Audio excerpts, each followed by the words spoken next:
بسم اللہ الرحمن الرحیم، السلام علیکم ورحمۃ اللہ وبرکاتہ۔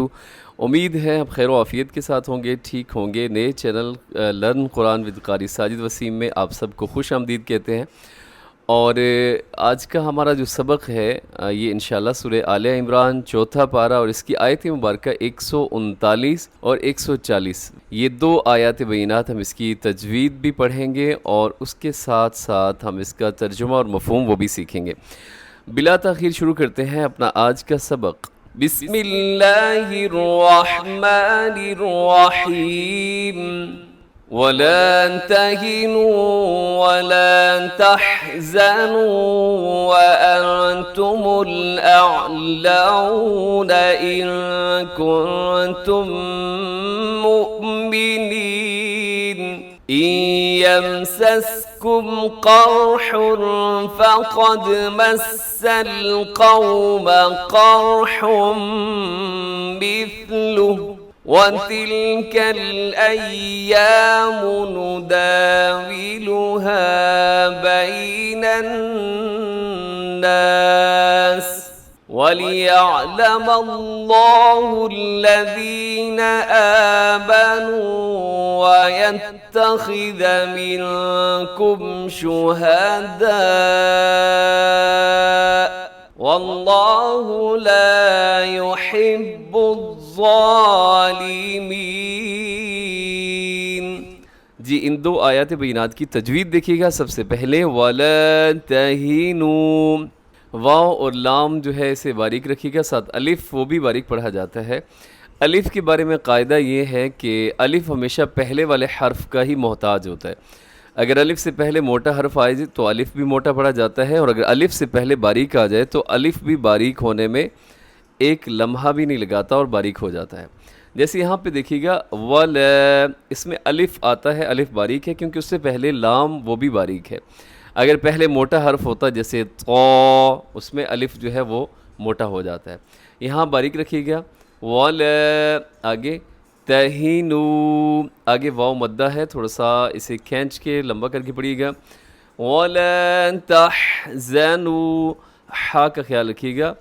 وَلَا تَحْزَنُوا، آگے وَأَنْتُمُ الْأَعْلَوْنَ، وَأَنْتُم، یہاں نون ساکن ہے، نون ساکن کے بعد تا ہے تو یہاں تو ہو گیا اخفا۔ وَأَنْتُمُ الْأَعْلَوْنَ إِن كُنتُم مُّؤْمِنِينَ، یہاں دیکھیے گا اخفا ہو رہا ہے دو جگہ پہ۔ ان کنتم، یہاں دونوں میں اخفا ہے کیونکہ نون ساکن کے بعد کاف اور نون ساکن کے بعد تا۔ آگے ادغام شفوی ہے، میم ساکن کے بعد میم ہے تو یہاں پہ کنتم، یہاں ادغام شفوی ہے، میم کے بعد میم آ جائے تو ادغام ہوتا ہے۔ مؤمنین، جھٹکے کے ساتھ آپ اس لفظ کو ادا کیجیے گا، مؤمنین۔ نیکسٹ آیت دیکھیے گا یمسسکم، یہاں ادغام ہے نون ساکن کے بعد یا حروف یرملون میں ادغام کیجیے گا غنے کے ساتھ۔ یمسسکم قرح، قر میں قاف بھی موٹا، را بھی موٹا۔ را کا قاعدہ یہ ہے کہ را ساکن ہو تو اس سے پہلے والا حرف اگر اس کے اوپر زبر یا پیش ہو تو را موٹی پڑی جاتی ہے۔ یہاں بھی قاف کے اوپر زبر ہے، قر، قرحن، قرحن، اور حن جو ہے حا دو پیش حن، اس کے اوپر تنوین ہے، تنوین کے بعد فا ہے تو یہاں اخفا ہوگا۔ قرح فقد، فقد، قاف موٹا ہے، دال یہاں پہ قلقلہ ہوگا۔ فقد مس القوم قرح مثلہ، قرح مثل، یہاں ادغام ہے، حا کے اوپر تنوین کے بعد میم یرملون کا یہاں پہ ادغام کیجیے گا۔ رموز اوقاف میں سے یہاں طا ہے، وقف کر دیجیے گا۔ وقف کریں گے تو الٹا پیش جو ہے یہ ساکن ہو جائے گا، مثلہ۔ آگے وَتِلْكَ الْأَيَّامُ نُدَاوِلُهَا بَيْنَ النَّاسِ، جی نُدَاوِلُهَا، اسے نُدَاوِلُهَا نہیں کرنا آپ نے، نُدَاوِلُهَا بَيْنَ النَّاسِ، نون مشدد یہاں غنہ۔ آگے دیکھیے گا وَلِيَعْلَمَ اللَّهُ الَّذِينَ آمَنُوا، یہاں لفظ اللہ موٹا رکھیے گا کیونکہ اس سے پہلے میم کے اوپر زبر ہے۔ اسی وَلِيَعْلَمَ اللَّهُ ایسے نہیں کرنا آپ نے بلکہ موٹا کرنا ہے لفظ اللہ کو.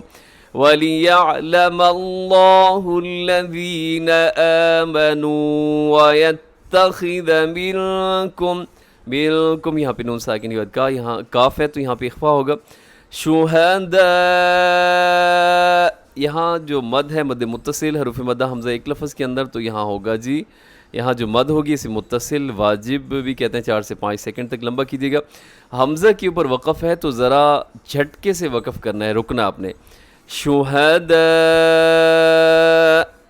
آگے واللہ لا يحب الظالمین واللہ یہاں بھی لفظ اللہ موٹا پڑھا جائے گا. اب ان دو آیات بینات کا آپ ترجمہ سماعت کر لیجئے. وَلَا تَهِنُوا اور سست نہ پڑو. وَلَا تَحْزَنُوا اور غم نہ کھاؤ.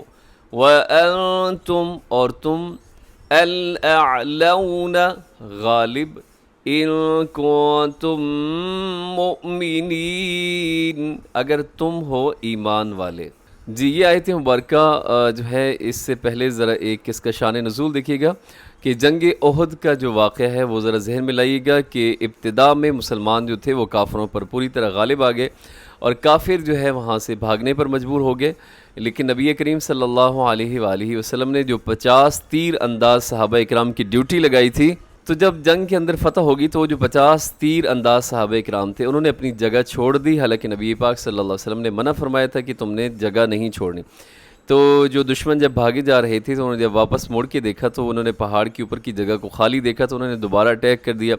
مسلمان مال غنیمت جمع کرنے میں مشغول تھے اور یہ اتنا سخت حملہ ہوا تھا کفار کی طرف سے کہ مسلمان جو ہے وہ ایک لمحے کے لیے صحابہ کو پیچھے ہٹنا پڑ گیا تھا.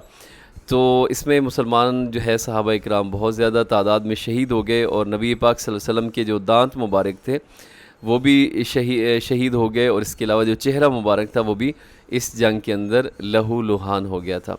تو یہ مسلمانوں کے لیے جو تھا اس جنگ کے اندر بہت زیادہ نقصان کا سامنا کرنا پڑا تھا. تو اللہ رب العزت نے پھر یہ آیات بینات کے اندر صحابہ اکرام کو تسلی دی ہے کہ تم نے مایوس نہیں ہونا, دل شکستہ نہیں ہونا چاہیے, بلکہ یہ جو شکست بھی ہے جو بظاہر جس کے اندر نقصان اٹھانا پڑا ہے تو اس کے اندر بھی تم نے دیکھنا ہے کہ تم سے کون سی کہاں پہ بھول ہوئی ہے جس کی وجہ سے یہ نقصان اٹھانا پڑا ہے. پھر آگے اللہ رب العزت فرماتے ہیں کہ این یمسسکم اگر تمہیں پہنچا ہے قرحن زخم, فقد تو البتہ مس پہنچا القوم قوم, قرحن زخم مثلہ اس جیسا, وَتِلْكَ اور یہ الایام ایام نداولها ہم باری باری بدلتے ہیں ان کو, بین الناس لوگوں کے درمیان, ولیعلم اور تاکہ معلوم کر لیں کہ اللہ الذین آمنوا جو لوگ ایمان لائے, ویتخذ اور بنائے منکم تم سے شہداء شہید, واللہ اور اللہ لا یحب الظالمین ظالموں کو اپنا دوست نہیں رکھتا.